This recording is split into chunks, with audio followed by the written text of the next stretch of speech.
পাশে গেলাম ওই রিসোর্টে।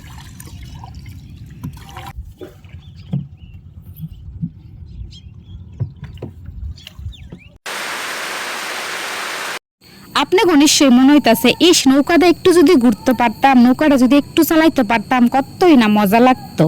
নমস্কার দেশ বিদেশের জনগণ, আইয়া পড়ছি নতুন আরেক খান বাংলাদেশ ভ্রমণের ভিডিও লইয়া।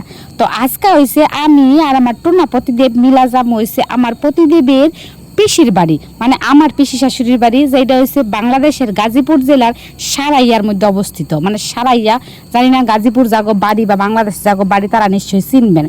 প্রথম হয়েছে জয়দেবপুর থেকে কানাইয়া বাজার যাওয়ার লাগে, কানাইয়া বাজার তেনে তারপরে সারাইয়া যাওয়ার লাগে।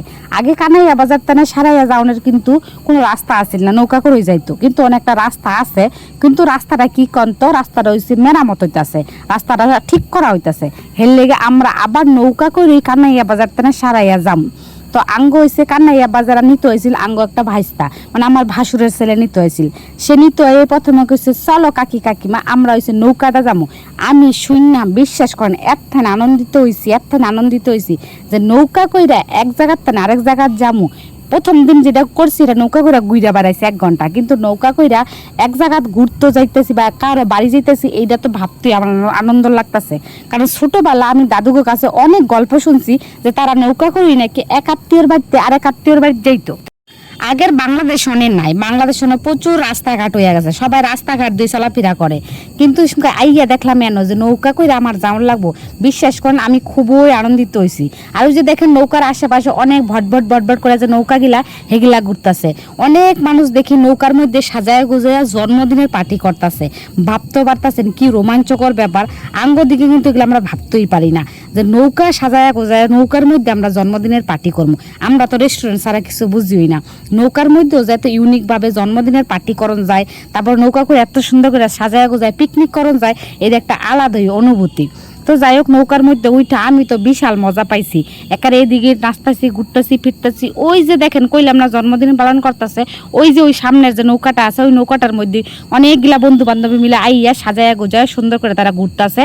আর দেখলাম বেলুন দিয়া, তারপর হয়েছে আপনার নানান রকম জিনিস দিয়া সাজাইছে, বিশাল বড় একটা কেক লই আইছে। তো যাই হোক চতুর্দিকের পরিবেশ সুন্দর দেখতে দেখতে আমরা মোটামুটি আঙ্গ গন্তব্যস্থলে কিন্তু আইয়া পড়তাম।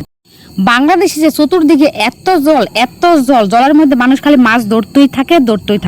কিন্তু আমি বুঝা পাই না এই যে জলগুলা কি আদৌ নদী না খাল বিল, বর্ষার দিনে খালি কি জল থাকে না সব সময় জল থাকে।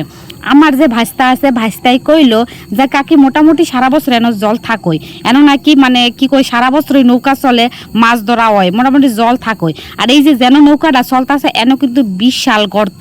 আমি খালি ভাবতাছি আমি তো সাঁতার জানি, আমার প্রতিদেবী কিন্তু সাঁতার জানে না, কোনো মতো যদি টুকুস করে পইরা যায় তাহলে কি হইব। তাই যাই হোক বেচারাই কিন্তু নৌকাতে উঠতে খুবই ভয় পায়। কিন্তু আমার যে কি আনন্দ লাগতেছে নৌকার মধ্যে উঠা, মানে একমাত্র আমি ভাষায় প্রকাশ করতে পারতাছি না। আমার প্রতিদেবী কি করছে ছাওয়ার ভিতরে গিয়ে বইয়া লইছে, আমি আইয়া বাইরে বইয়া রইছি রোদের মধ্যে, বিশাল রোদ আসছিল, তবু আমার খুবই মজা লাগতেছিল দেখিয়া। আমি নৌকার বাইরে বইয়া চতুর্দিকটা চোখ জুড়াইয়া খালি দেখতাছি। আপনারা দেখেন যে কি সুন্দর জায়গা। সবাই তো আর নৌকা ভ্রমণ করতে পারে না, কিন্তু যারা দেখ পারেন না করতো বা আশেপাশে নদী নাই তারা দেখালন কি যে সুন্দর দৃশ্য, কি আর কইতাম। বেশিক্ষণ টাইম লাগে নাই, নৌকা হেল্লা দুল্লা এদিক ওদিক গতিবেগ লইতে আলটিমেটলি আমার পিসি শাশুড়ি বাড়িতে আইয়া পড়ছে। ওই যে দেখেন পাড়াটা ওইটা হচ্ছে সারাইয়া, অন্যাঙ্গ পিসি শাশুড়ির বাড়ি আছে। তো আমরা পিসি শাশুড়ির বাড়িতে পৌঁছাইয়া আইয়া খাওয়া দাওয়া কইরা বিকালবেলা আবার বাইরে গেছি নৌকা লইয়া। এই যে দেখেন এটা আমার ভাইস্তা হয়, আমার ভাসুরের ছেলে। সে কি করছে কাগজের ছোট্ট একটা নৌকা আছে, এইটার আবার নৌকা কয় না কি জানি কয়, আমি ভুল গেছি। সে নৌকাটা আবার এদিক ওদিক কইরা আবার সুন্দর করে সামনে লইতেছে, কারণ এই নৌকাটা দিয়ে আমরা উইডে আজকে সারাটা বিকাল ঘুরা বেড়াম। নৌকা টোকা রেডি করে আমরা ঘুরতে পাইরে গেছি। বাইতে আবার একটা বস্তা লই আইছিলাম, ওই যে দেখেন বস্তার মধ্যে সুন্দর করে বিছাই আমি বইয়া পড়ছি। নৌকাটা খুব ছোট্ট তো, কিন্তু ছোট্ট হইলে কি হবো, সারা বিকাল ঘুরা বেড়াইছি, খুবই মজা করছি। আর সব থেকে যেটা আমার মজা লাগছে এই নৌকাটা চালাইছি, মজা তো লাগছে, কিন্তু বিশ্বাস করেন নৌকা চালাইতে প্রচুর কষ্ট। ওই জলের গতিবেগ ঠেললা নৌকা লইয়া যাওয়া খুবই কষ্টকর ব্যাপার, কিন্তু নতুন এক্সপিরিয়েন্স। আমার তো খুবই ভালো লাগছে নৌকা চালায়া। বিশাল বড় একখান নদীর মাঝখানে নৌকা লইয়া বইয়া রয়েছে, আর নৌকা সে আমি চালাইতাছি। আর এত সুন্দর পরিবেশ, এত সুন্দর আকাশ, মেঘলা মেঘলা আকাশ, কি যে দারুণ লাগতাছে। আপনারা এই দৃশ্য যদি সচক্ষে না দেখেন আপনারা বিশ্বাস করতে পারতেন না কি যে অপরূপ দৃশ্য। নদীর মাঝখানে বইয়া বইয়া নৌকা চালাইতেছি, আর পোস্ট দিতাম না, পোস্ট দিয়া ছবি তুলতাম না, তা কি হয়? প্রথম হয়েছে আমি কতক্ষণ নৌকা চালাইছি, আমার প্রতিদেবে বইয়া বইয়া ভিডিও করছে। তারপর আমার প্রতিদেবে কয় আমি কে রে চালাইতাম না, আমি ওদের সারাদিন তো সারা জীবন তো খালি গাড়ি চালাই দেখছি, এবার একটু নৌকা চালাই দেখি কেরম লাগে। তো আমার প্রতিদেবে কতক্ষণ নৌকা চালাইছে, এদিকে যাইতেছে ওদিকে যাইতেছে, কারণ নৌকার মধ্যে কোনো চালক আসছিল না। আমরা তিনজনেই, আমি, আমার প্রতিদেবে আর হয়েছে আমার ভাইস্তায়, আমরা তিনজনই অল্টারনেট করে করে নৌকা চালাইতেছিলাম। নৌকাটা ঘুরতে ঘুরতে, নৌকা চালাইতে চালাইতে আমরা আইয়া পড়ছি একটা রিসোর্টের সামনে। এই রিসোর্টটা হচ্ছে আমার পিসি শাশুড়ির বাড়ির পাশেই। তো আমার যে ভাইস্তাই আছে সে কইল কি এই রিসোর্টটা অনেক খোলে না, মানে কি ওরা এন্ট্রি দেয় না, কারণ রিসোর্টটা অন্তরে পুরাপুরি রেডি হয় নাই।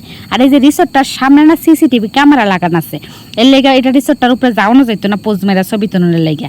এর লেগে আমরা সামনের তেমনি কতক্ষণ ঘোরাফেরা কইরা ভাবছি কতক্ষণ পোজ মুজ মাইরা ছবি তুলে আয়া পড়মু, কারণ সামনে তো সিসিটিভি ক্যামেরা আছে। আমার ভাইস্তাই কইতাছে যদি দেখতে পায় তাহার আর দৌড়ানি দিব। তো শুধু শুধু তো দৌড়াইতে পারতাম না, কারণ নৌকা লই আইছি, আর নৌকা তো চালাইতেও পারি না, তো কত দূর আর টানমু। তো ভাবলাম রিস্ক লইয়া লাভ নাই। তো আজকে যে আমরা ঘুরতে আইছি, ঘুরতে হইয়া যে অনেক পোজ মাইরা মাইরা ছবি তুলছি, এই যে ছবিগুলো আপনাকে লগে কিছু শেয়ার করলাম, কারণ এই ছবিগুলো আমার এতটাই পছন্দ হয়েছে, এতটাই ভালো লাগছে কি কইতাম। আর তো ভাবলাম আমি কে রে খালি একলা একলা দেখবো, আপনাকেও দেখাই ছবিগুলা। এটা হয়েছে গিয়া আমার পিসি শাশুড়ি। আমার পিসি শাশুড়ি হয়েছে একদম আমার ঠাকুমা শাশুড়ির মতো দেখতে। আর এইটা হয়েছে কি আমার ছোট ভাসুর। আমার বড় ভাসুর একটু অসুস্থ আছে, ওই লেগে বড় ভাসুর আমি ছবি তুলতে পারিনি। আর এইটা হচ্ছে আমার বড় যা, মানে আমার ওই ভাইস্তার মা। আর এইটা হচ্ছে গিয়ে আমার ভাইস্তা, আমার প্রতিদেব আর আমি। আজকের ভিডিওটা কেমন লাগছে অবশ্যই কমেন্ট করে জানাবেন। পরবর্তী ভিডিওতে আবার দেখাবে।